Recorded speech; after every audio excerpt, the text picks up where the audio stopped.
5 টাকার কলম দিয়ে যদি কোটি টাকার হিসাব হয়, পচা পানিতে ফোটা ফুল যদি আমাদের জাতীয় ফুল হয়, আমার বিশ্বাস আমাকে দিয়েও কিছু হবে।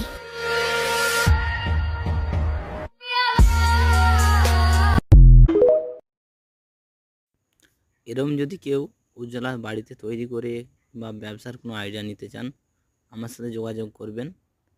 ঠিক আছে, আমি বোতল, প্যাকিং, রোয়া মাল সব কিছু দিয়ে দেবো। আমি শিখিয়েও দেবো কীভাবে কি তৈরি করতে হয়, ট্রেনিং দিয়ে দেবো আর কি। আমার সাথে যোগাযোগ করতে পারেন।